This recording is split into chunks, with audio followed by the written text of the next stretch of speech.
앞에 올려드리겠습니다. 우리 다 같이 일어나셔서 주님 앞에 찬양하며 축복하도록 하겠습니다. 주께서 우리가 둘 이상 모인 곳에 내가 너와 함께 하겠다고 말씀하십니다. 오늘 우리가 적어도 두 사람 이상 주의 이름으로 축복하면서 하나님께서 오늘도 우리의 예배 가운데 역사하시기를 소망하며 나아가겠습니다. 주의 사랑으로 사랑합니다.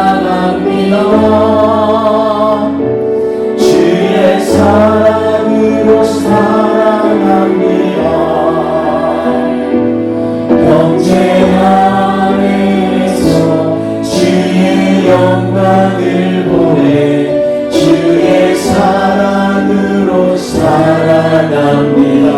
주의 사랑으로 사랑합니다. 주의 사랑으로 사랑합니다. 주의 사랑으로 주의 사랑으로 사랑합니다.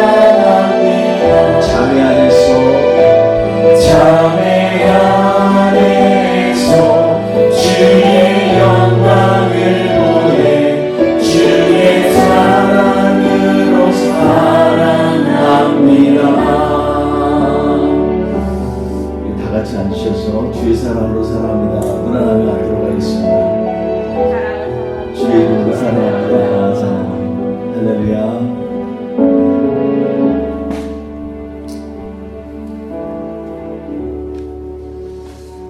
오늘 이 시간에 우리 같이 찬양할 때 힘차게 주님 앞에 찬양하기 원하는데, 우리가 매일 기뻐할 수 있는 이유는 우리가 기쁜 일을 당해서가 아니라 우리 주의 성령께서 우리의 마음을 여시고 동행하시기 때문에 있습니다. 우리가 죄에 빠졌을 때, 우리가 염려할 때, 우리의 삶 가운데 걱정과 근심이 있거나 유혹이 있을 때, 오늘 이 시간 주의 성령이 우리의 삶 가운데 임하게 간절히 소원하며 힘차게 찬양하며 나아가도록 하겠습니다. 우리 찬양이 믿음의 선포가 되기를 간절히 바랍니다. 우리 힘차게 찬양합니다. 내가 매일 기쁘게 수레의 길 행함은 주의 팔이 나를 안보하며, 내가 주의 그 모든 받는 참된 비결은 주의 영이 함께함이라. 전에 죄에 빠져서 평안함이었으게 예수 십자가의 공로 이루어 그 발 아래 엎드려 참된 평화 얻는 주의 영이 함께함이라. 성령이 함께하십니다. 성령이 계시네. 할렐루야. 함께하시네. 좁은 길을 걸으며 밤낮 기뻐하는 것 주의 영이 함께함이. 나와 동행하시고 모든 염려하시니 나는 숲의 새와 같이 기쁘라.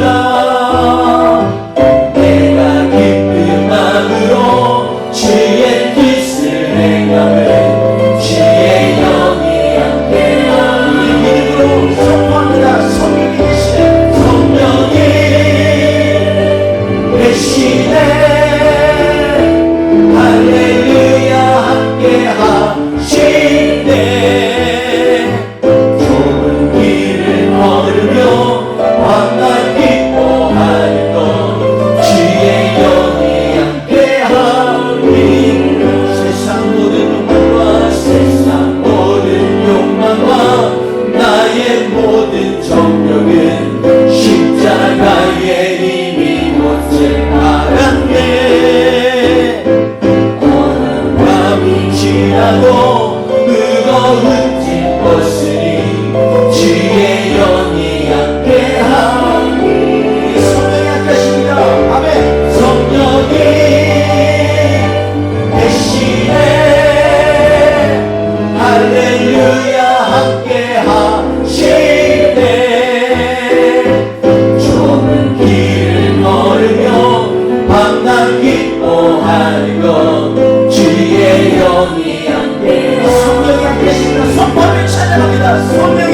성령이 계시는 오늘 예배 가운데 앉으십니다. 할렐루야 함께 하시네. 좋은 길을 걸으며 밤낮 기뻐하시며 주의 영이 함께 함이라. 할렐루야. 우리 신령 가운데 오늘 주의 성령께서 우리를 만지시고 우리로 하여금 하나님의 그 나라를 볼 수 있도록 예배의 현장 가운데 주님을 만날 수 있도록 우리 주의 성령이 이 시간에 우리와 함께 하기를 원합니다. 기대하면서 주님을 사모하며 나아갔으면 좋겠습니다. 이 시간에 간절히 바라는 마음으로 하나님께 집중하면서 주의 성령이여 이 시간에 우리에게 임하여 주옵소서. 고백하며 찬양하겠습니다. 주님의 성령이 지금 이곳에 주님의 성령 지금 이곳에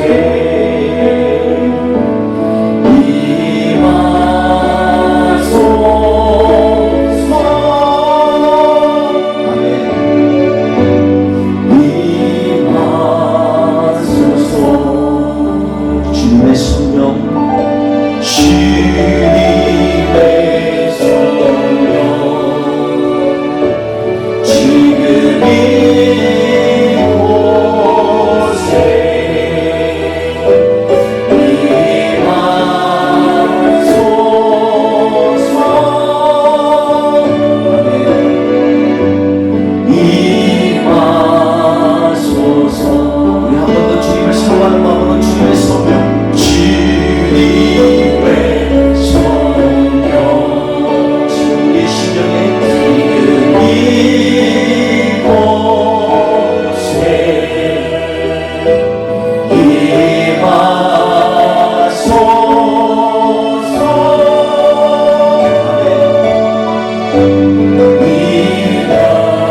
마음을 열고 함께 하시는 주의 성령이 오늘 역사하실 줄 믿습니다. 우리 주님을 고백하면서 우리 그 주님께서 이 시간에 우리와 함께 하시겠다라는 그러한 선포로 주님 앞에 나아가기 원합니다. 우리의 시간이 허무하다고 한 것은 정말 아무것도 없어서가 아니라 인생 살고 나가 보니까 아무리 좋았던 아름다운 추억도 정말 잠깐이기 때문에 허무한 것입니다. 이 시간에 우리의 입술의 고백을 통해서 우리의 인생보다 주님과 함께하는 그 시간이 더욱더 소중합니다. 간절히 주님 앞에 찬양하며 나아가겠습니다.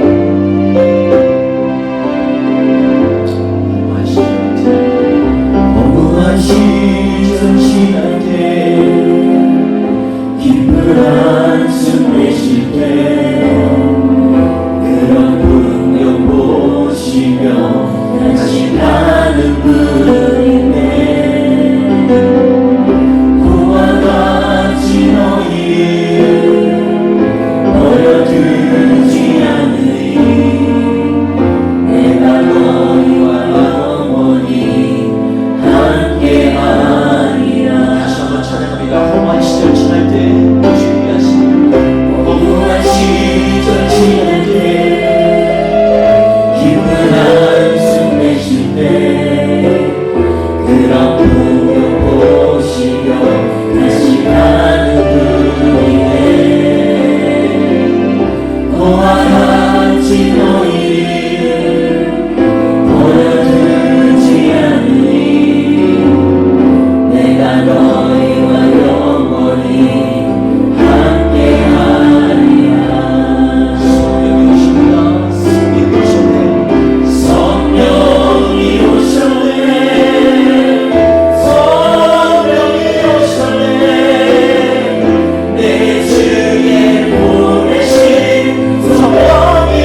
가운데서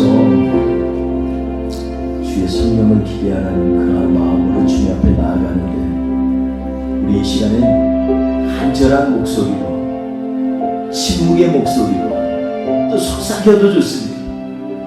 주님의 세밀한 음성 가운데 우리와 함께 하시는 하나님, 이 시간에 나의 고백과 주님이 우리를 부르시는 음성이 이 시간 교차되기를 원합니다. 주님, 이 시간 우리를 만져주시옵소서. 주님, 우리가 혹시 억눌렸거나 갇혀있는 것들이 있으면 나사렛 예수의 이름으로 이 시간에 완전히 쳐서 우리 주의 성령이 기뻐하시는 우리의 심령이 되게 준비시켜 주옵소서. 우리 주님 앞에 묵상하면서 또 간절히 기도하면서 자유롭게 주님 앞에 다시 한번 잠깐 기도하는 시간을 갖도록 하겠습니다. 우리 같이 기도합니다. 주여, 주님 이 시간 임하여 주옵소서. 이 시간에 오직 주의 성령이 우리를 붙드시고 주장하여 주옵소서. 지난 한 주 동안 우리를 얼룩했던 모든 생활과 환경 가운데 주님 우리를 예수의 이름으로 풀어주셔서 우리로 하여금 주의 성령이 기뻐하시게 부탁하며 합당한 자리에 쓰게 하여 주시옵소서. 주님 오늘 이 시간에 주의 존전에 우리가 머물며 찬양합니다. 이 시간 우리 예배 가운데 주장하시는 성령이여, 이 시간 우리를 만져주시고 깨끗게 하시고 우리를 억눌리고 갇힌 곳에서 자유케 하시고 우리와 하여금 예수 그리스도의 사람으로 살 수 있도록 주님 주장하여 주옵소서. 주님 함께 하실 줄 믿으며 찬양하며 나갑니다. 우리 같이 한번 찬양합니다. 성령이 오셨네, 성령이 오셨네, 성령이 오셨네, 내 주의 보내신 성령이 오셨네.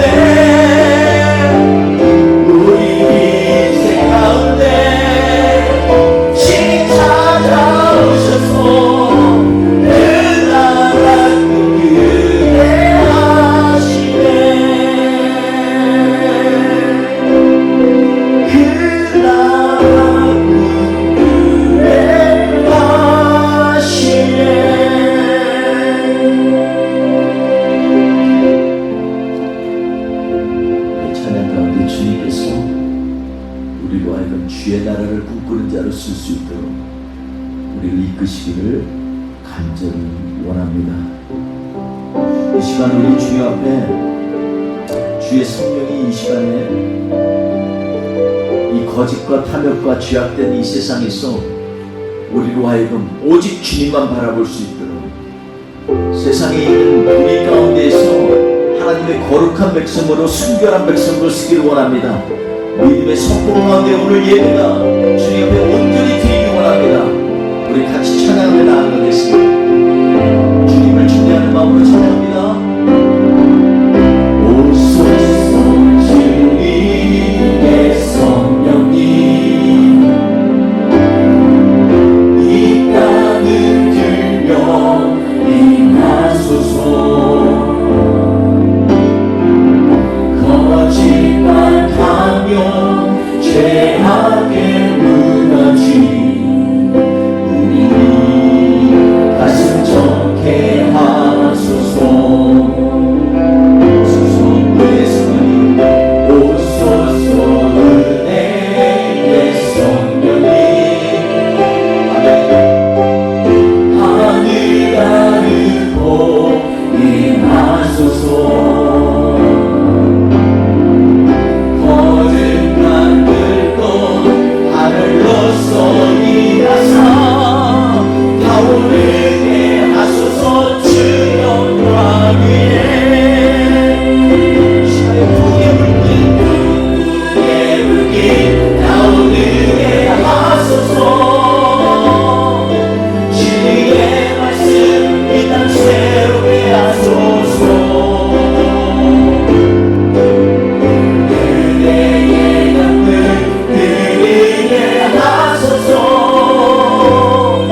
예배와 삶의 현장이 될 수 있도록 주님 인도하여 주옵소서.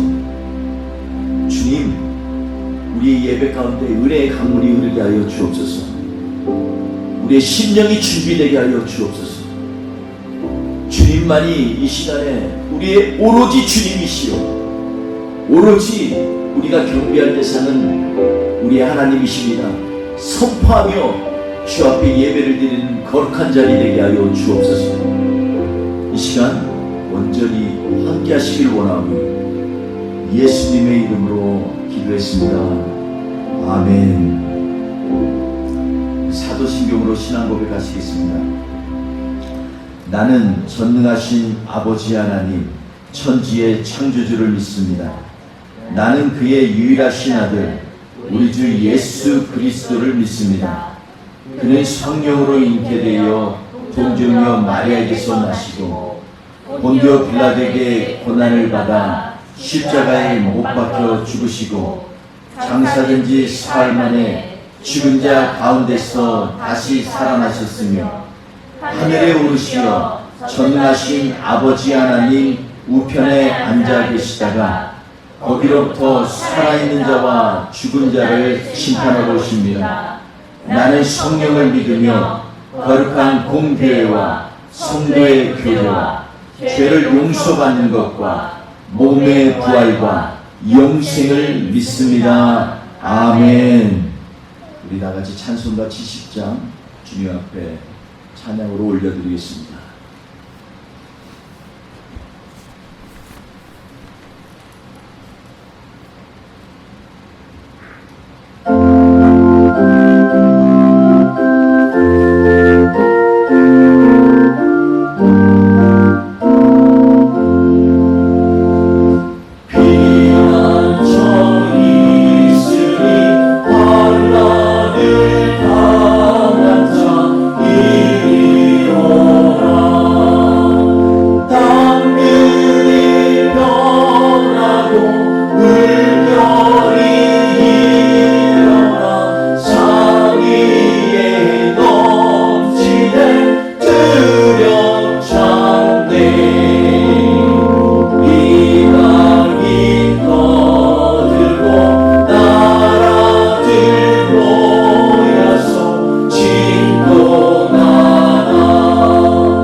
우리 44절에서 53절 우리 함께 봉독하겠습니다.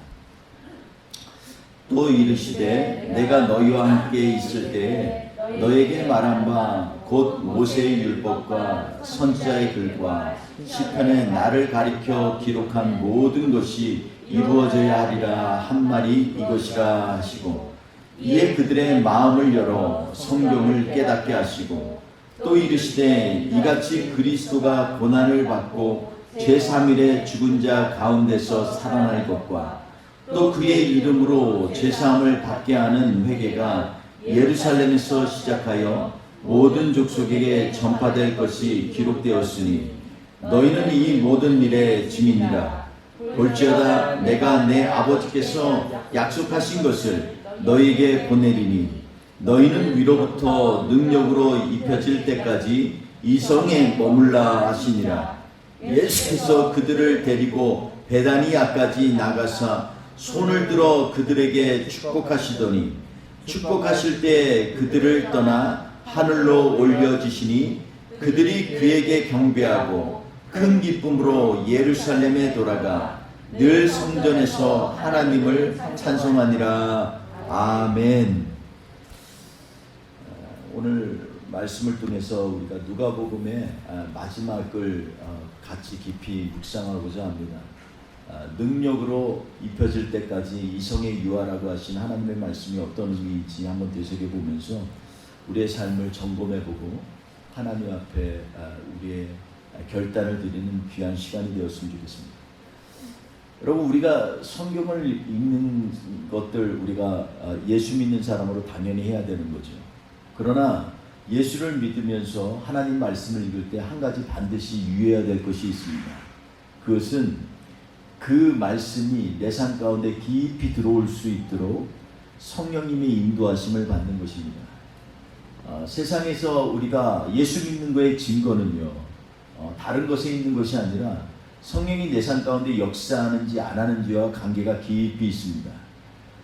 그럼에도 불구하고 우리가 성령 얘기만 나오면 알레르기가 돋는 반응을 하는 그러한 현상을 요즘 들어서 종종 보게 됩니다. 물론 우리 교회 얘기는 아닙니다. 성령 얘기만 나오면 그냥 좀 지나갔으면 좋겠다 이런 생각을 할 때가 많습니다. 그리고 성령에 대해서 궁금한 것도 많이 있습니다. 한때는 성령께서 내 마음을 타치하여서 주님 앞에서 나의 마음을 드리고 간절히 살기 원하는 그러한 심령을 가질 때도 있었는데 어느 순간 하나님의 영이 나로부터 멀어진 것 같은 그런 느낌, 그리고 인생이 드라이하고 그 가운데 내 인생 가운데는 하나님의 세밀한 손길을 경험하는 것이 정말 쉽지 않다라는 그러한 생각을 하는 그 마음, 그 가운데 있는 정말로 삶은 하나님을 믿는 마음은 내 마음에 간절하지만 그러나 그것이 진실로 내 삶을 이끌고 그리고 내 삶 가운데 역사하기를 원하는 그러한 그 역사하심을 우리가 때때로는 깊이 체험하지 못하는 것을 보면서 우리가 이 성령을 구하는 것은 모든 성도들의 의무요, 또한 필수적으로 성령님을 만나야 되는 그러한 삶을 살아야 된다라는 것을 다시 한번 점검해 봅니다. 그래서 오늘 이 말씀 생각하면서 우리가 묵상할 때 성령님 이 시간에 저에게도 임하여 주옵소서.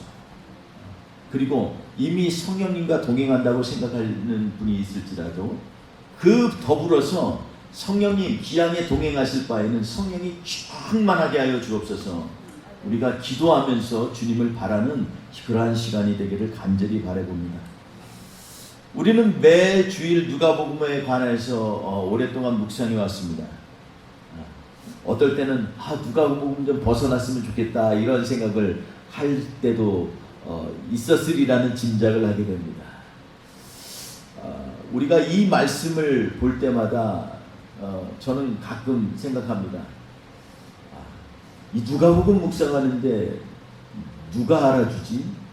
뭐 이런 생각도 해봤습니다. 누구나 주님을 향한 그런 간절한 소망이 있다고 생각하지만 주님은 누가를 찾고 계십니다. 누가 주님을 정말 간절히 사모하는지 주님은 오늘 이 시간에도 우리를 향하여서 질문하고 계십니다. 그러니까 오늘 이 누가복음의 마지막을 장식하면서 중간에 생략한 부분은 나중에 우리가 주님이 이 땅에서 죽으신 날을 기념하고 부활하신 날을 기념하는 사순절 기간에 다시 한번 묵상하기로 하고, 오늘로서 누가복음을 일단 보면서 우리가 그 다음에 일어날 일들을 한 번 더 계속해서 진행해 나가려고 합니다. 오늘 우리가 나눌 본문 누가복음 24장 중에서 특별히 또 가장 끝부분을 지금 본문으로 잡고 묵상을 하고 있습니다.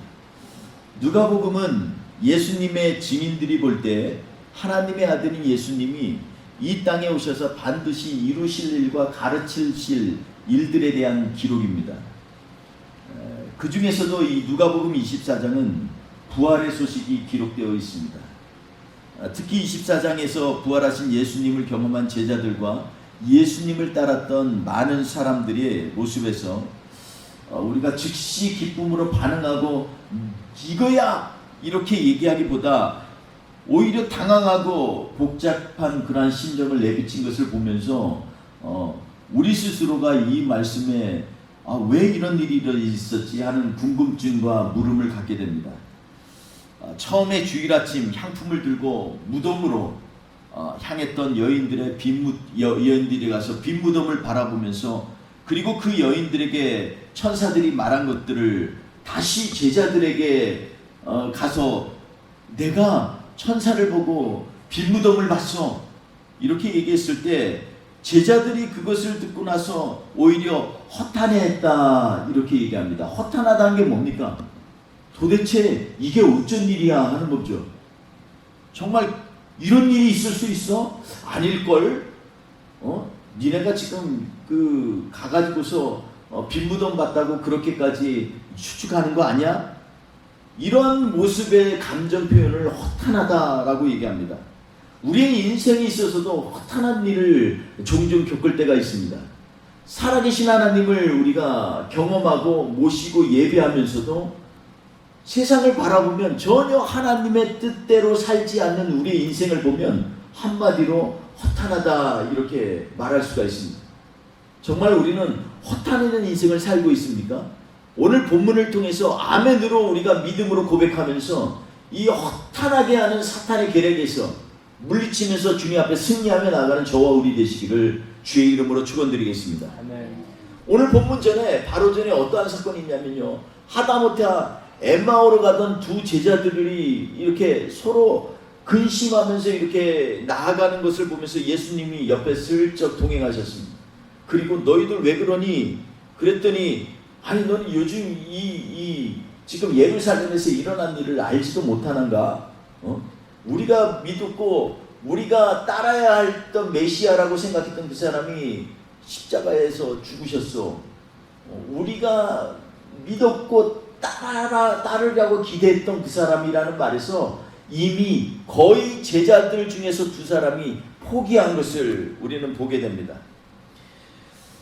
이런 상황에서 그들은 아침에 분명히 여인들이 새벽에 갔다 와서 보고도 했고 제자들도 그 중에 몇 명이 달려가서 그 무덤을 찾아보기도 했고 그랬음에도 불구하고 여전히 의심의 눈초리를 거두지 못하는 이 제자들을 바라보면서 우리의 삶 가운데는 이런 일이 일어나면 안 되겠다 다시 한번 점검하는 시간이 되어야겠습니다.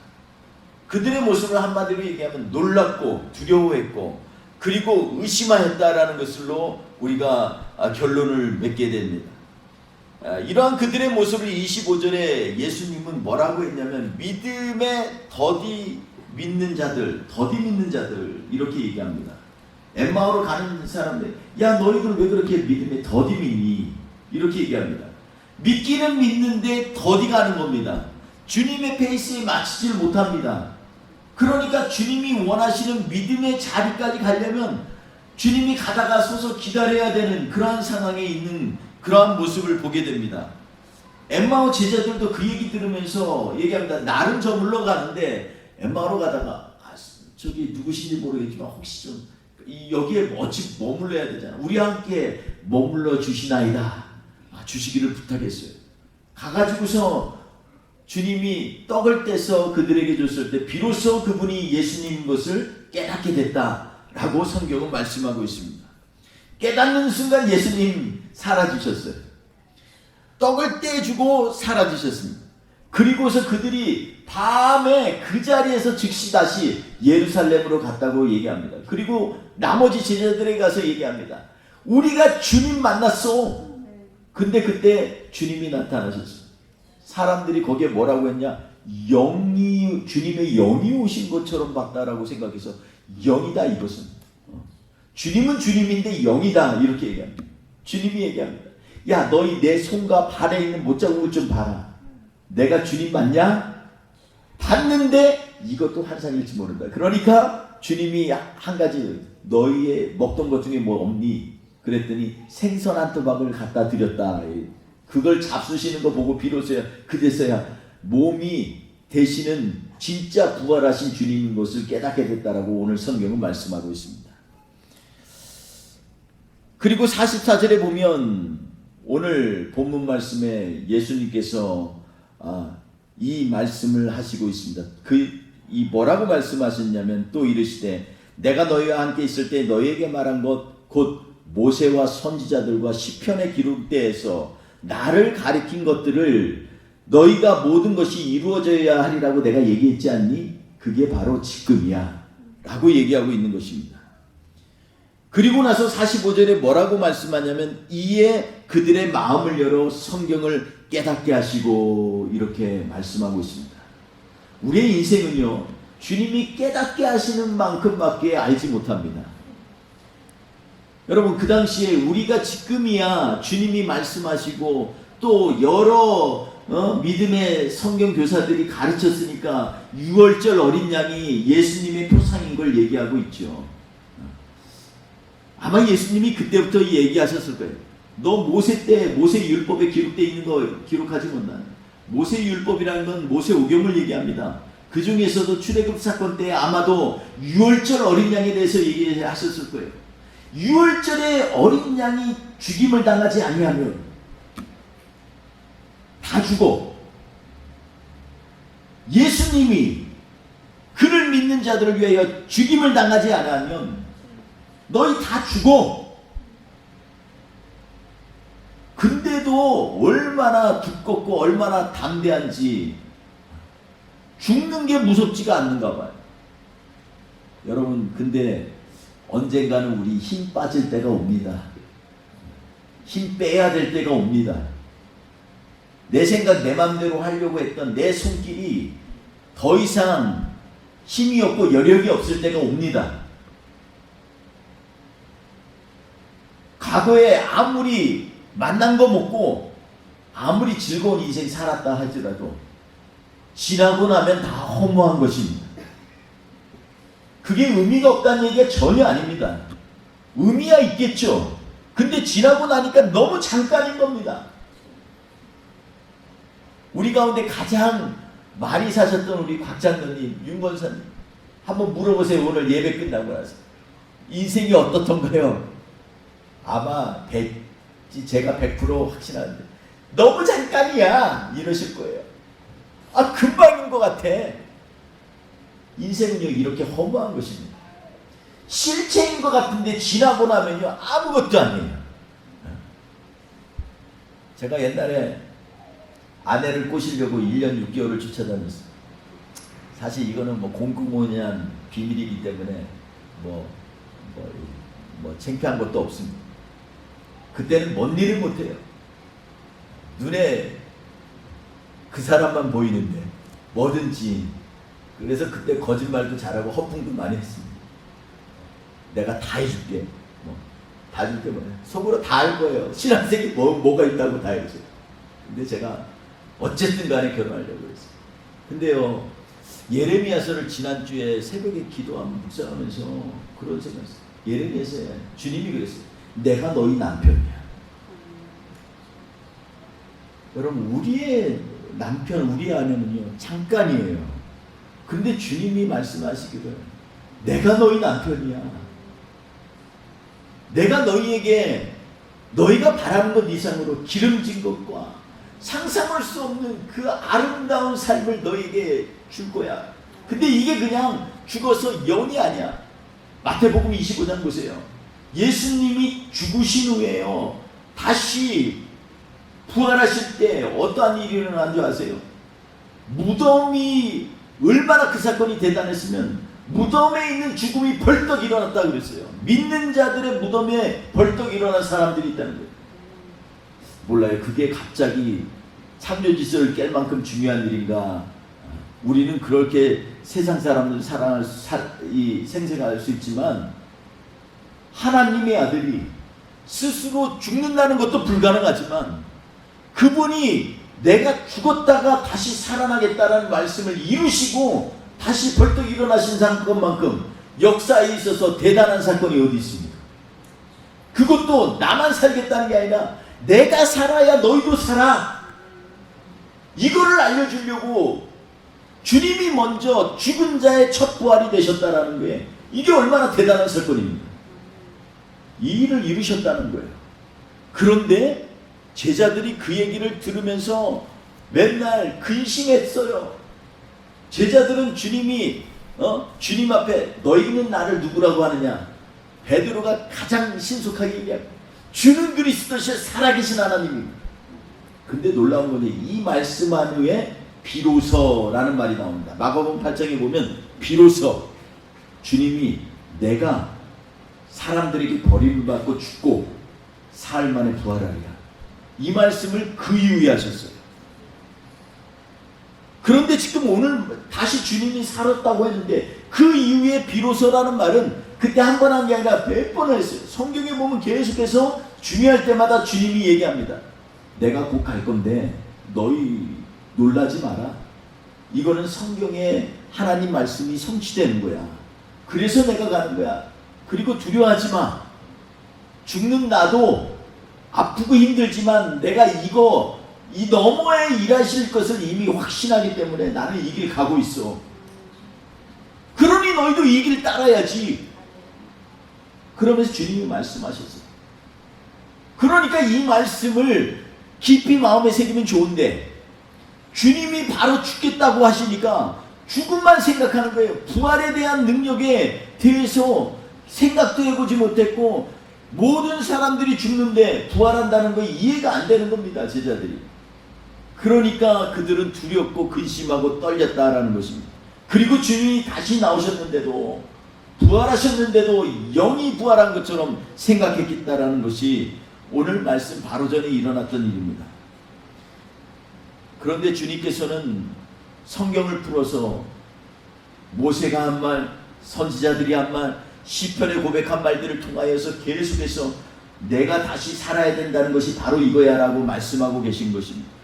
여러분 오늘 이 말씀을 통해서 우리가 주님이 위로부터 능력으로 입혀질 때까지 너희가 이성에 유하라. 이 말씀을 마지막 명령으로 하시고 하늘로 올라가셨는데 이 말씀이 무엇인지 다시 한번 점검해 봐야겠습니다. 여러분 49절 한번 보십시오. 볼지어다 내가 내 아버지께서 약속하신 것을 너희에게 보내리니. 여러분 성령을 보내신다는 것을 우리 하나님께서 이미 약속하셨다는 것입니다.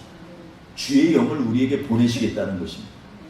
놀라운 것은요, 누가복음을 통해서 주님이 보신 참된 인상, 참된 하나님이 쓰시는 사람들의 특징이 뭔지 알아요? 위로부터 성령의 능력을 입히온 받은 것이 바로 그 특징이라는 것입니다. 마리아가요, 하나님의 천사가 나타나 두려웠어요. 두려워하지 마라, 떨라지 마. 너에게 하나님의 큰 은혜가 임하느니라. 그러면서 거기에 뭐라고 기록되어 있냐면 누가복음 1장에 보면 마리아가 주님을 만날 때 위로부터 성령의 능력을 입히었더니 라는 말이 기록되어 있습니다. 오늘 마지막 제자들에게도 예수님이 원하시는 게 뭐예요? 위로부터 하나님이 약속한 그 능력이 임할 때까지 너희는 이성에 유하라는 것입니다. 그러니 이 능력은 그냥 꼭 필요한 은사 받는 사람만 받는 게 아니라 예수님을 따르는 제자들 모두나 그 누구도 다 받아야 되는 것입니다. 그리고 이 말씀 가운데서 우리가 적용해야 될 것은 그러면 도대체 이 능력을 받을 것을 주님이 받기까지 이성이 유하라고 했는데 이성이 도대체 우리에게 어떤 의미입니까? 라는 것입니다. 먼저 예수님의 제자들에게 이성에 머물 그러한 이유에 대해서 예수님이 설명하신 것을 들어보면 오늘 본문 말씀의 첫째로 왜 예루살렘에 머물라는 것일까요? 거기에 보면 첫째로 예수님이 고난과 죽임을 받으신 곳이 바로 예루살렘이기 때문입니다. 46절에 보면 이같이 그리스도가 고난을 받고 제3일에 죽은 자 가운데서 살아나실 것과 이렇게 얘기합니다. 그 다음에 두 번째가 뭐냐면 그의 이름으로 죄사함을 받게 하는 회개가 예루살렘에서 시작하여, 두 번째 이유는 바로 그의 죄사함을 받는 그러한 회개가 예루살렘에서 시작된다는 것입니다. 여러분, 이 말씀 보면은요, 예루살렘이 왜 중요한지에 대해서 다시 한번 얘기하고 있습니다. 예루살렘은 주님이 고난받고 죽으신 곳입니다. 예루살렘은 거룩한 성전으로 예배를 드릴 곳이며 하나님의 약속이 있는 곳입니다. 또한 솔로몬이 역대하 6장에 보면 성전 봉헌을 할 때 주님 앞에 손을 들고 기도하는 데서 드러났듯이 주님이 이름이 이곳 성전에 있게 하여 주셔서 라는 말이 있습니다. 그리고 그곳에서 하나님의 백성들이 자원하여 기도할 때 황칙이 오거나 기근이 오거나 적들이 오거나 그때 주님 앞에 손들고 기도할 때 주님 들어주옵소서, 주님이 역사하시는 곳이 바로 예루살렘이라는 것입니다. 그러니까 그곳에 주님께서 임하시는 곳이 예루살렘이기 때문에 주님은 이곳에 머물라는 것입니다.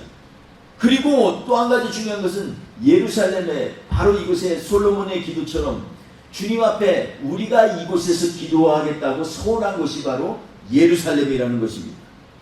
그래서 이스라엘 백성들에게 예루살렘 성전은 특별한 곳이요, 마음을 드리는 곳이요, 자신들의 가장 소중한 것들을 들여서 하나님의 전을 꾸몄던 곳이 바로 이 예루살렘 성입니다. 그러니까 예루살렘 성전은 자리가 좋아서 성전이 지어진 것이 아니고 하나님의 약속을 받은 것이요, 하나님 앞에 자기의 마음과 정성을 드리고 예배하기로 자원하여 결정한 곳이기 때문에 하나님의 임재를 기다리고 특별한 기름 부으심을 받는 곳으로 하나님께서 인친 곳이 바로 그것이기 때문에 우리는 바로 예루살렘에 거하여야 된다는 것입니다. 그리고 말씀만 드린 것처럼 둘째로는 왕 스스로 하나님 앞에서 자원하여 하나님을 왕과 주로 섬기겠다고 그렇게 하였지만 그곳에서 이스라엘 백성은 하나님을 배신했습니다. 그리고 하나님의 아들을 죽였습니다. 이보다 더 큰 죄악이 어디 있겠습니까? 내가 하나님 믿겠습니다 그래놓고 하나님의 아들을 죽인 것이니 얼마나 배은만덕합니까? 다시 말해서 죄의 중심 가운데 죄사함을 받게 하는 것이 하나님의 방식입니다. 주님이 우리에게 오실 때 죄인, 내가 의인을 부르러 온 것이 아니라 죄인을 부르러 왔다 이렇게 말씀합니다. 하나님을 만나는 사람의 특징은 뭐예요? 모든 게 나의 죄가 너무너무 무거운 것을 견딜 수 없는 그러한 죄의 무게감 가운데서 있을 때 주님께서 우리를 찾아오십니다. 참 특별한 것은요, 그래서 주님 앞에 만나는 사람들의 특징을 보면요, 옛날의 죄들이 다 깨닫게 되어지는 그러한 일들이 일어나요. 내가 옛날에 남몰래 수박서리한 것, 고구마 캐본 것, 옥수수밭에 들어가서 꺾어가지고 와서 밖에 나가서 불 피워서 구워 먹던 것, 이런 것까지 다 기억나게 하는 것입니다. 하나님 앞에서 우리의 죄의 중심 가운데 우리를 죄로부터 구원하시는 것이 하나님의 방식입니다. 절대 사함을 받을 수 없는 것 같은 죄악조차도 우리 하나님이 용서해 주실 그곳을 바로 이성이라고 말씀하고 있습니다. 또 한 가지 있는데 왜 이성이냐? 하나님의 약속의 성취가 예루살렘에서 시작되었기 때문에 그렇습니다. 하나님의 궁극적인 약속의 성취는 바로 믿는 자는 반드시 살리라는 그러한 약속입니다. 부활의 첫 열매로 예수님께서 부활하신 것이 바로 이성입니다. 그런데 예수님의 제자들은요, 더디 믿는 자들의 표본이 되었습니다. 얼마나 부끄러운 일입니까? 마가복음에 나온 것처럼 그리스도를 고백한 후에 그들은 오히려 주님을 버린 그리고 주님을 외면한 그러한 사람들의 표상이 되어버렸습니다. 여러분, 그러니까 여러 번 주님께서 고난의 승잔을 마시고 내가 죽겠다라고 한 그곳에, 달려 죽겠다고 한 그곳에서 제자들에게 그 알려주신 그곳에서 내가 다시 부활하려고 했지만 그것을 믿는 것이 너무나 더딥니다. 그런 제자들에게 오늘 본문 48절처럼 증인이 되어도 아직 그들에게 꼭 필요한 것이 있는데 그것이 뭐냐? 위로부터 오는 능력을 입히우는 것이다 라는 것입니다. 성령을 체험하고 성령의 능력을 받는 것은 주님을 따르는 자들에게 필요한 그러한 요구가 아니라 반드시 경험해야만 할 영적인 주님의 요구라는 것입니다. 능력이 없는 증인처럼 초라한 인생이 어디 있습니까? 왜냐하면 확신이 없는 증거는요, 증거로서 자격이 없습니다. 충분한 효력도 발휘할 수 없습니다. 사도행전 1장 8절을 보면 오직 성령이 너에게 임하시면 너희가 권능을 받고 이렇게 말씀하고 있습니다. 성령이 위로부터 임하여야 우리가 권능을 받습니다. 그리고 예루살렘과 유다와 온 사마리아 땅끝까지 이르러 주님의 증인이 될 수 있다라고 말씀하고 있습니다. 여러분, 예수님을 증거하는 것은 제자로서의 도리라고 말하는 것은 충분하지 않습니다. 오히려 주의 성령이 임하시면 주님을 증거하지 않고는 견딜 수가 없게 됩니다. 그래서 성령을 받는 것은 권면이 아니라 반드시 사모해야 될, 받아야 할 하나님의 축복입니다. 성령의 능력을 받으면 여러 가지 은사와 그리고 하나님의 선물들이 나타나지만 무엇보다도 오늘 본문에서 말씀하는 능력이라는 것은 예수를 구주로 기꺼이 모셔드리고 주님의 말씀이 믿어지는 역사가 일어나는 것이 능력입니다. 주님의 말씀이 자꾸 믿어지는 거, 이거 내 힘대로 되는 게 아닙니다. 성령의 능력이 임할 때 이 일이 가능하게 됩니다. 그러니 우리를 죄의 사슬에서 풀어주신 주님을 우리는 증거할 수밖에 없습니다. 여러분, 그렇다면 우리 한 가지 더 묵상해야 되겠습니다. 2000년 전에 이성이라는 것은 성령이 역사하는 그곳이었습니다. 오늘 그러면 우리가 다시 예루살렘 가야 됩니까? 우리에게도 오늘 삶의 현장 가운데 주님이 말씀하십니다. 이성에 유하라. 내가 보내실 하나님이 약속할 성령을 너에게 보내리라. 오늘도 주님은 우리에게 말씀하고 계십니다. 그 성에서 했던 일들을 기억해 보십시오. 오늘 본문 마지막에 보니까 늘 성전에서 하나님을 찬송하니라. 아마 그 안에 가로 열고 예배하며 찬송하니라 이렇게 말씀했을 것입니다. 여러분, 우리가 예배하는 것, 우리가 주님 앞에 간절히 기도하는 것, 자신의 봉사와 섬김과 그리고 자원하는 마음을 드리고 귀한 물질도 드리고 주님을 정말로 모시는 것, 이것이 바로 우리에게는 이성입니다. 여러분, 저는 주님께서 우리에게 예배라는 게 단지 메시지만 있는 것이 예배가 아니라는 것을 아마 알려주시는 것 같습니다. 우리가 아마 성찬 예식도 예배에 귀한 것입니다. 왜냐하면 그것을 통해서 주님을 기념하라고 했습니다. 성도의 교제 중요한 것입니다. 서로 격려하고 위로하고 말씀으로 권면하는 것, 그것이 성도의 교제가 있는 것입니다. 그러므로 우리 예배는요, 그냥 동영상으로 드리는 것으로 만족한 것이 아닙니다. 주님을 만나는 것, 주님을 사모하는 것, 우리가 기도할 때마다 생각하면서 주님, 우리의 예배가 있는 곳, 우리가 함께 기도하면서 믿음의 영적 연결이 있어서 서로의 연약함을 격려해주고 위로해주고 함께 이끌고 나아가는 곳, 아마도 그것이 바로 우리는 예배의 현장이요, 우리의 믿음의 공동체의 현장일 것입니다. 사랑하는 성도 여러분, 우리는 하나님께서 한 사람 한 사람을 예배의 일원으로 부르셨습니다. 그리고 우리가 함께 예배하는 그곳이 바로 오늘 주님이 우리에게 원하시는 예배의 현장이고 이성입니다. 오늘 주님이 말씀하신 성령을 덧입히기까지 너희는 이성에 유하라고 하였습니다. 사랑하는 성도 여러분, 우리가 주님이 오늘도 이 시간에 우리를 찾아오셔서 우리로 하여금 주님의 성령으로 견딜 수 없게 주를 증거하고, 사람들아 보소서, 주님이 오늘 내 삶 가운데 일하십니다. 내가 증거하는 걸 좀 들어보세요. 나 같은 사람 통해서 주님이 드러나십니다. 이렇게 증거할 수 있는 성령의 능력을 우리가 입힘 받아야 되지 않겠습니까? 그러려면 주의 존전에 있는 것을 특별한 특권으로 알고 감사하며 나아가야 됩니다. 오늘도 주의 성령이 우리의 심령 가운데 임하여서 한 주 동안에 매일마다 우리의 입술과 마음으로 주의 성령을 증거하며 우리 예수 그리스도가 우리를 구원하신 것을 자랑하며 사는 저와 우리가 되시기를 주의 이름으로 간절히 축원드립니다. 사랑하는 성도 여러분, 이 시간에 잠깐 우리 눈을 감고 주님 앞에 기도하면서 사모하는 그러한 결단의 기도를 좀 드렸으면 좋겠습니다. 우리가 세상 바라보면 참 한숨도 나오지요. 우리의 인생 가운데 지나보면 허무한 것뿐입니다. 그런데 오늘 이 시간에 주의 성령께서 우리와 함께 하신다라고 약속하셨습니다. 그냥 주님의 성전에 마당만 밟고 돌아가는 그런 신령이 아니라 오늘 이 시간에 주의 성령이 우리에게 임하여 주옵소서. 주의 성령이 임하시지 않으면 주님의 부활이 그냥 머리에서만 스치는 생각으로 그냥 인지적으로만 아는 것으로 지식적인 것으로 끝날 수 있습니다.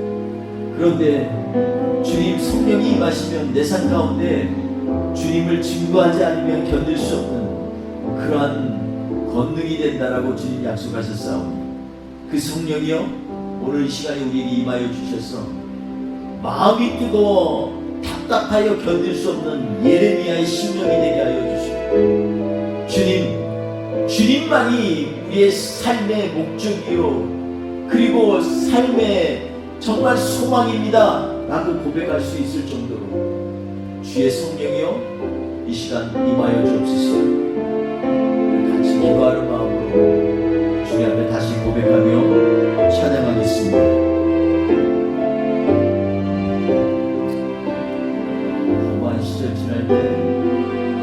허무한 시절 지날 때 깊은 한숨 내쉴 때 그런 풍경 보시며 단식하는 눈인데 고와 같이 너희를 버려두지 않으리 내가 너희와 영원히 함께하리. 주님이 이 시간에 말씀하셨습니다. 성령이 임합니다. 성령이 오셨네. 성령이 오셨네. 내 주에 보내신 성령이 오셨네. 우리 인생 가운데 주님 찾아오셨어. 그게 하신 주님이 이 시간에 다시 한번 성령이 오셨네. 성령이 주님을 바라보기 원합니다. 성령이 오셨네. 약속하신 성령이 이 시간에 우리 가운데 임하기를 주님 앞에 사모하며 부르짖기를 원합니다. 우리 인생 가운데 주님 찾아오셔서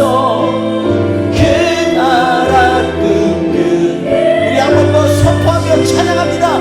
성령이 오셨습니다. 이 시간 성령이 오셨네. 성령이 오셨네. 내 주에 보내신 성령이 오셨네. 우리 인생 가운데 주님 찾아오셔서 그게 하셨네.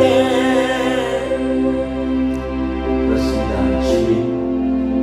주님의 나라를 우리가 꿈꿀 수 있는 것은 내가 머리로만 주님을 아는 것이 아니라 오늘 이 시간에 주의 영이 우리와 함께 하셔서 주의 말씀이 삶 가운데 믿어지고 주의 말씀을 결단하면서 삶으로 옮길 수 있도록 이끄시고